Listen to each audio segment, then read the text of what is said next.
There we go. I still dream of Orgonon. Who knows where that's from?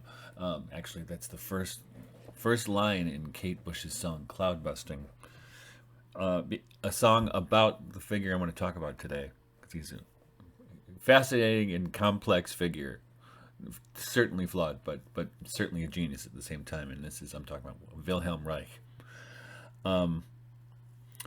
So I actually the first I heard of Wilhelm Reich was I was working in a bookstore in the 1980s, and I was a big Kate Bush fan, and still am. I mean, I had actually Kate Bush until until the late '80s. Then I kind of lost track of what she's been doing. She didn't do much. Um, but what happened? So I got the books in my hand. So I was talking to one of my coworkers about Kate Bush and how much I like cloud busting, and she told me that's a true story. I said, "It's what? It's a true story?" Yeah, and she brought me over to this book, which we sold at the store. And actually, it's got a pic. The image on the cover is actually a still from Kate Bush's video for cloud busting. Which, if you haven't seen it, you got to see it. It's really a well done video and a great song. But the song is about Wilhelm Reich, and the book. This one is written by Wilhelm Reich's son Peter, who I think was probably born in the late 1940s or so, early 1940s. Doesn't say his birth date in here. But the book came out in 1973, so it's been around for a while, since I was a little kid. Um,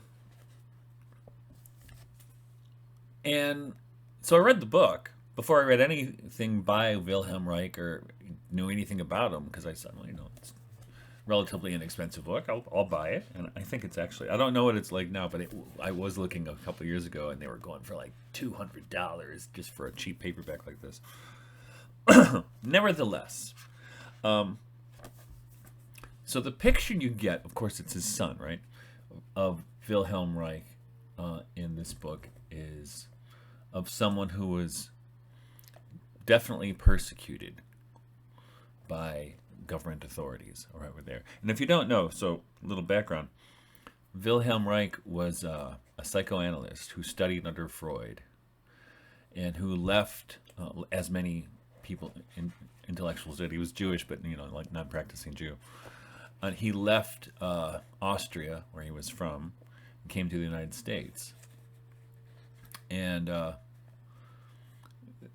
then he started to discover what he called Orgone energy. And now I had another video I did a while back about ether, and basically I think what he's talking about with Orgone energy is the ethers, or one of the ethers. They're proposed that there are several kinds of different ethers out there: chemical ether, warmth ether.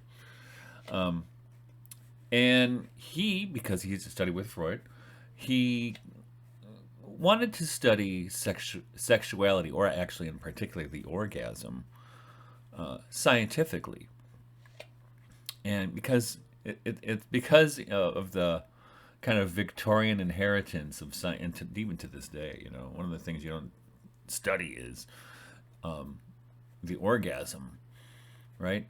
But he's like, well, what is it that happens when that goes on? Especially when it creates children, right? Right? Given in the right situation, it can create children. So what do you do? I mean, how do you study that? And he actually connected that to this life energy that's out there, this orgone energy.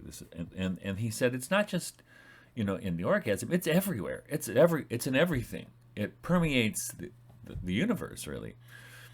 And so one of the things he did with this is he developed what's called an orgone accumulator, which is kind of a box that you get into that's supposed to, address your issues, or address your different problems you might have in your body. And he claimed that it could cure cancer, that he was finding a cure for cancer. And I won't explain how all this stuff is built. Another thing connected to that, he invented a thing called the Cloud Buster. And I have a story about that. So not long after I read this book, a friend of mine because at the time I was a gardener, not a farmer. A friend of mine who just kind of collected characters. He said, "Okay, Mike, you got to come with me. We got to meet this guy. This guy, you want to talk to this guy." So, well, who is the guy? Because don't worry about his name's Herman. We're gonna go talk to him. We're gonna go to his house. So we drove to his house. It was crazy because it's like the most suburban neighborhood you can imagine. It was in Farmington in Detroit. And we're driving down the suburban street, and it's just every cookie cutter house. You know how they are like that, right? Post-war cookie cutter houses, ranches. And then we get to this one house, and it looks like, where did this house come from? It's got plants growing all over the place. It's got weird kinds of metal sheaths around some of the tree trunks. It's so totally overgrown. And then we get out of the car, and you can see that somebody made a creek to go all the way around the perimeter of the yard, and there were frogs there. And this is in Kemlon, Kemlon suburbia. So I'm like, wow, this is crazy. So we go into the guy's house, and he's got, I don't know, like, almost, it's like if you see the movie Brazil with all the ducts, right? So it's got all these crazy ducts going around, made from wood and other kinds of stuff. And we're sitting in the guy's kitchen. We haven't met him yet. His daughter let us in the house. And we're sitting in there at the kitchen table, and I'm looking around. I'm like, what did I get myself into? And I look across the table at my friend, and he says, I know, you're waiting for something to explode in the basement.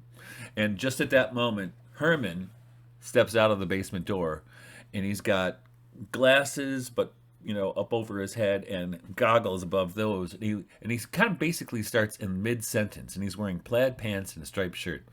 It's just crazy. But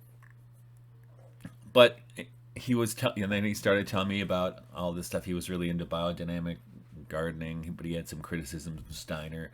He was into Victor Schauberger, if you know who that is. So he was really into energetic work.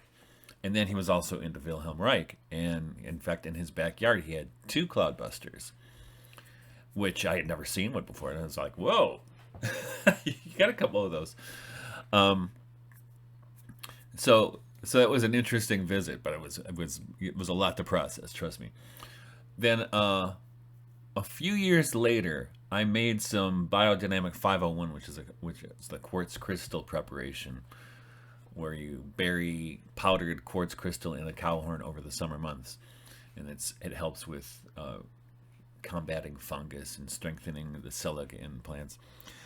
I made some out of amethyst because I couldn't find any decent quartz. So I had a big chunk of amethyst, so I powdered it up, and I thought I would bring some to this Herman guy. And what happened? My friend was in town. He was a biodynamic farming apprentice out in California at the time, and he came home to visit for Christmas. I said, hey, you know what? Let's go see this guy. You got to meet this guy. So he comes over and he brings his friend. I can't remember the guy's name. So we drove over. It's about 10 minutes from my house, 15 minutes.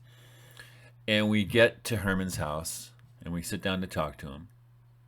I give him my gift of the amethyst 501, and he stops and he goes, all right, guys, who's been smoking dope? It wasn't me. It wasn't Adrian. And the guy's like, what's that me? Because he said, because I can feel it. I can feel it. It makes my head kind of crazy. And we talked to him for a little while, and then we had to leave. And on the way home, Adrian's friend said, dude, how did he know that? I only smoked a little roach I found in the ashtray on the way over. So that was kind of crazy. But anyway, so that was my exposure. Those two things, this book and meeting Herman, were my more practical exposures to Wilhelm Reich. And I still hadn't read anything by him. So for years, when I would go to used bookstores, I would kind of look around and see if they had any Wilhelm Reich, because I wanted to see what this guy had to say, but they're hard to find in used bookstores. But I did manage to find some eventually. I found, what was the first one? Probably the first one I found was, you can't see the title, The Function of the Orgasm. You can't really see it there, but it's there, The Function of the Orgasm. And then I found character analysis. And I found this one I just found recently. I forgot. I haven't even read it yet. Sexuality and Anxiety: The Bioelectrical Investigation of Sexuality and Anxiety. Now, an interesting thing to me, and I haven't read all these cover to cover. I've read them, and I've read a biography or two of Reich, and I've read his letters. One of the things he talks about, which I think is enormously useful, besides the idea of there's an energy in that's to a degree, he calls it the life energy, right? But it's connected to the expression of life, and I like that idea quite a bit.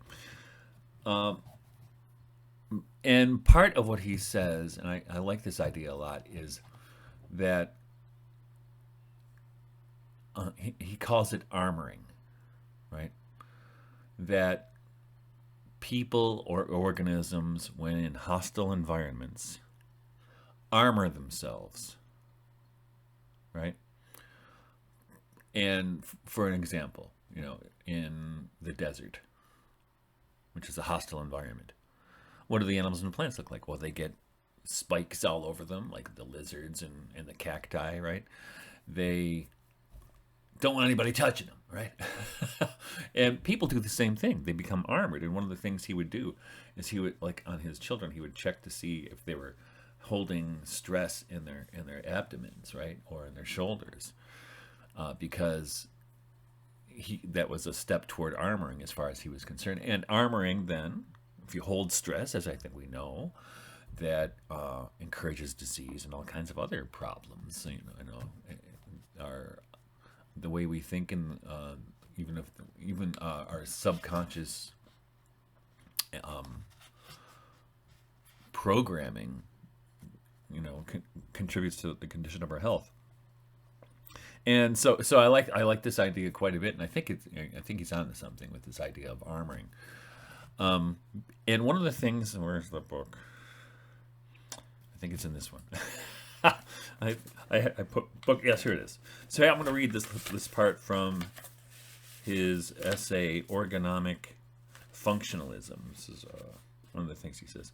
Unquestionably, the most significant distinction between these two types is the development of destructive rage in the armored orgonomic system. Right? So think about this. Destructive rage in the orgonomic system.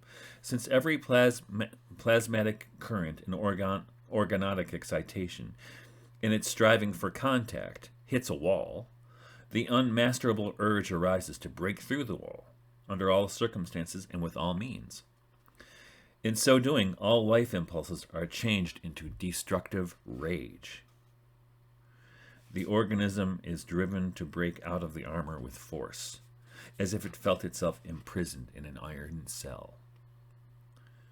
I earnestly believe that in the rigid, chronic armoring of the human animal, we have found the answer to the question of his so gigantically destructive hatred in his mechanistic as well as mystical thinking. We have found the realm of the devil, right? So I think, I think he's really onto something here.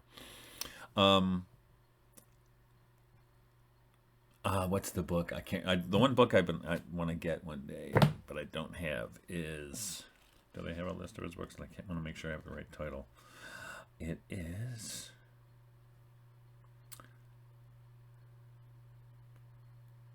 Nope, doesn't. How's it go?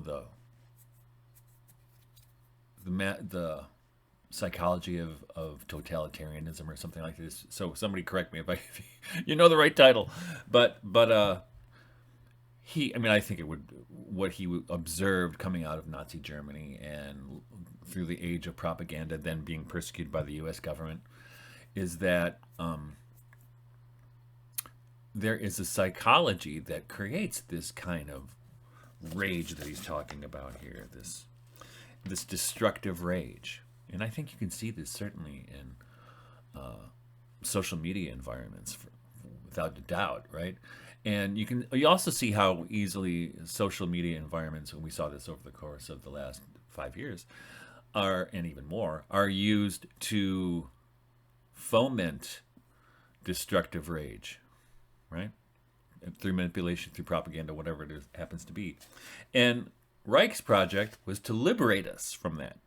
Now, one of the, well, probably the biggest issue that people have with him, and certainly an issue that I'm not sure how to take, that in terms of sexuality, he looks at the kind of Victorian, and Freud came out of this too, right?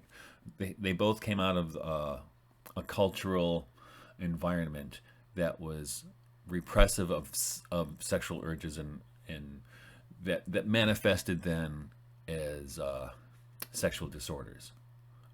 Homosexuality was actually one of the disorders they talked about, because the Orgone energy being repressed, don't touch it, or don't do this, right, to children.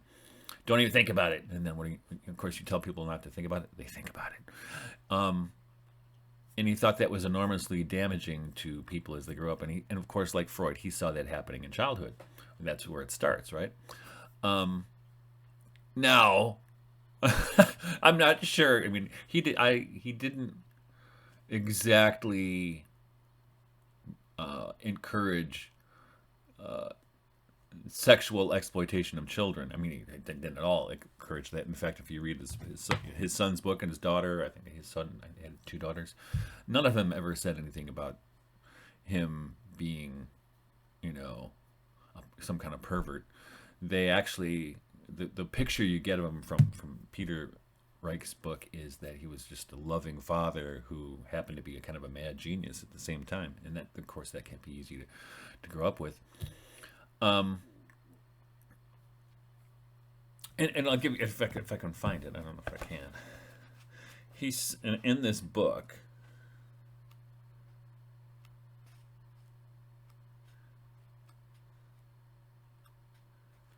I thought I marked it.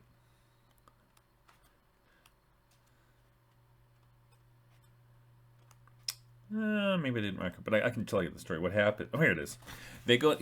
So Peter Reich in the book, it's classic 1950s Americana. He's always walking around with like cowboy boots and chaps and like a cowboy hat and fake 6 guns. Like he even had it when I was a kid in the early, or the not mid 60s. We still had those kind of toys. But they go to this restaurant and the waitress is flirting with little Peter. And the waitress says to Peter, this is in a recounted conversation, "Well, if you ever need a good cowgirl, you just let me know." She smiled at Daddy and slipped out of the booth, picking up the money Daddy had put on the check. Okay. On the way out of the restaurant, we waved at the organist, and as we got into the car, Daddy chuckled. "Do you know why that waitress was flirting with you?" he asked. "Is it because she likes me?" said Peter. "Well, of course she likes you," said Daddy. "But the real reason is that she wants to make love to me and she doesn't know how to come out and say it. So she lets her love out on you." No, I would not talk about that with my 10-year-old child. I'm just telling you. But I think that's, I don't know if you could probably interpret that as saying that Reich was narcissistic and thought everyone wanted to sleep with him, which he probably was. But I think there's something to that is at the same time. Now, like I said, he's an enormously complicated figure. Now, I don't know. You would think that I would be interesting to see what he would say if we're alive now. Seeing where the sexual revolution went, and a lot of people blame him for a lot of the excesses of the sexual revolution. Maybe you can blame him, maybe you can't. I don't know about that. But I will say. So he was also fascinated. I like this book a lot. The Murder of Christ, because he's one of these figures who's fascinated with the image of Christ, but not in an Orthodox Christian way. But nevertheless, he thinks of Christ as the only free man. Right? He was free. And he makes so many interesting observations in this book. But you can't read it thinking, from a Orthodox Christian. I mean, I don't mean just Eastern Orthodox. I mean any kind of mainstream Christian theological position, because that's not he's not having that conversation. He's kind of like the movie Last Temptation of Christ, or the other movie Jesus of Montreal. He's examining the figure of Christ in a way from outside, if that makes any sense. And he says, like, here's an example, a little quote from the book.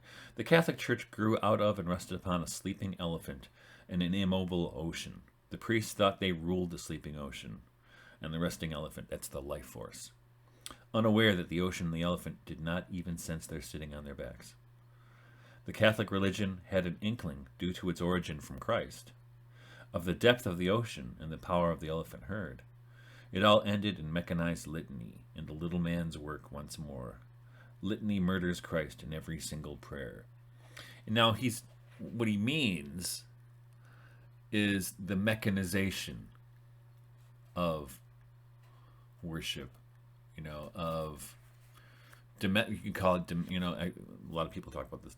You could say domesticating Christ, right? Which is, I have been interested in for a while now, in the rewilding of God, and my friend Martin Shaw is kind of in the same ballpark. And even Nick Cave and the Bad Seeds. I think was his last album called The Wild of God, or something like that. In my last book is called Mythologies of the Wild of God. So people all ripping on my stuff, right? But another thing Reich says here, which is not really about Christ necessarily, it's in the same book though, and I think it's an interesting observation, so I'll just read it to you. He's talking about people who's they love Jesus because he is what they are not and cannot ever be. They think to drink his strength and simplicity and spontaneous beauty into themselves, but they do not succeed. They cannot be like Christ, nor take him in. They can feel better and stronger and wiser and different from what they were, and are only looking at him by hearing him talk to them, by listening to the strange, simple truth he tells them, which hits the nail on the head every single time and never missing the point. Christ does not miss the point because he has perfect contact with what is going on around him. He can see what they never see because he is not shut to seeing. He looks into a landscape and he sees the unitedness of it all. And this is the kicker right here. He does not see single trees and single mountains and single lakes as they do. He sees the trees and the lakes and the mountains as what they really are, integral parts of a total unitary flow of cosmic events. Right? And I think that's a great perspective to have, and I think that's a great perspective for anybody to have, because we tend to be hyper compartmentalized and focused on this little thing, and we can't, you can't experience the whole because you're too focused on a micro part. Or a micro part could be the rules, or could be the tradition from which you came. And I don't mean necessarily a religious tradition. I mean a scientific tradition, right? Those things become cages, right? They become dogmatic, and they don't allow us to see what's really there. And this is probably one of the forebears and heroes of Wilhelm Reich, Goethe. That was his approach, right? In his phenomenology is how to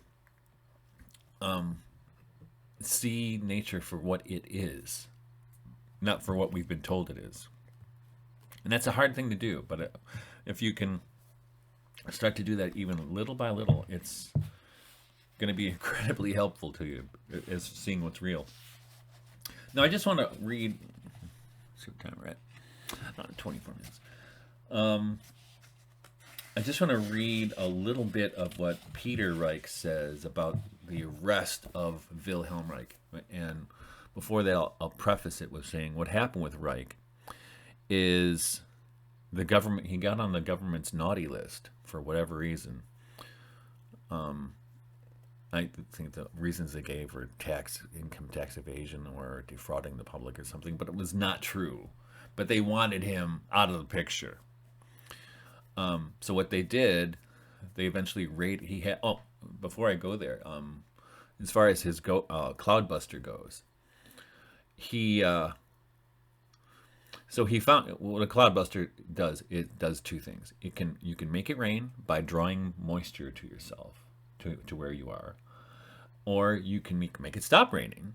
In fact, when I built my own Cloudbuster, I did it to make it stop raining because we were getting so much rain. All of the fields were flooded, not just our farm, but all the farms around here. So out of desperation, I said, maybe this will work. And it worked. But also, these days, it's actually used to clean up chemtrails and things like that. And it does work, but, you know, $80 worth of pipe versus DARPA. it's not an easy battle. So what happened with Reich is, in addition to his orgone accumulators that he was selling to help people, and he was doing cancer research and claimed to be able to cure cancer. We don't want that, do we? What happened? The blueberry farmers in Rangley, Maine, or where he lived, or he had his laboratory, they came to him because they say, "Hey, Mr. Reich, we understand you have a machine going to make it rain," and they had been experiencing a really bad drought. And this is 1951 or so, and so they contracted him to make it rain, and because they were about to lose their blueberry crop, and don't you know, he made it rain, and he saved the crop. And the thing is, so get this. So when I first met Herman and told me about Wilhelm Reich, this is probably the early '90s. I'm sure it was. I'm pretty sure my wife was either pregnant or when our oldest kid was born. So then, if you would tell people about chemtrails or weather modification, they tell you were nuts. In fact, just 5 years ago, people would tell you you were crazy. Yet now, right? We know in England they're undertaking an experiment at dimming the sun, and cloud. We know cloud seeding has been going on for a long time now, and God knows what else they're doing. In fact, even Robert F. Kennedy Jr. recently came out calling out DARPA on the carpet, saying they're the ones who are responsible for the chemtrails because they've added weird stuff to the jet fuel. So that was, I can't wait to see where that goes. But anyway, so he was on the naughty list of the government for all these different things he was doing, which all seemed to be pretty good things on the whole. And so they were coming to get him, and he knew they were coming to get him because he kept getting accused of things and investigated. I'm sure it was just lawyers were chewing up all of his money. And I'm just going to read you this part where Peter, who's 10 years old, 10 years old, is at home. And can you imagine this? In fact, you can actually, there are scenes in here that you would even see lyrics that Kate Bush uses in cloud busting. So here's one. But the car was shiny black and slowed down in front of the lab in a green field of red dust. And which is, Kate Bush quotes that. There were 3 men in the car, 2 in the front, 1 in the back. They wore shiny, thin neckties and white shirts and dark suits. Their faces were shiny and their eyes weren't good. The man next to the driver leaned out the window. He stretched his hand out to me. It was a little black leather wallet with a shiny badge in it. The man said he was a United States Marshal. These other men are Food and Drug Administration agents. We'd like to see Dr. Reich. Right? And then Peter has to go in and call his dad. Right? Trying not to run, I turned and went back into the lab. I had to be calm and slow. My hand touched every nail in the aluminum molding on every table as I walked through the lab to the telephone, looking back to watch the black car. And brave. The sun was a yellow dot on the black car trunk. The men were talking. One of them turned round and looked out the window at the lab. I held the receiver down with one hand and cranked with the other. 2 longs and a short. 2 longs and a short. Then I picked up the receiver.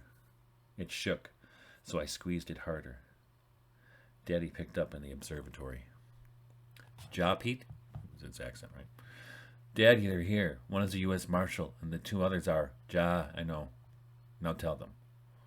Outside, the sun started to slip off the trunk of the black car. The car was rolling. It couldn't be rolling uphill. Daddy's voice squiggled, and the sun dropped all the way off the car into the swirls of dust and tears. Daddy, they didn't wait. Tears tangled my words, making the receiver wet and shiny. The car disappeared around the side of the lab up the hill.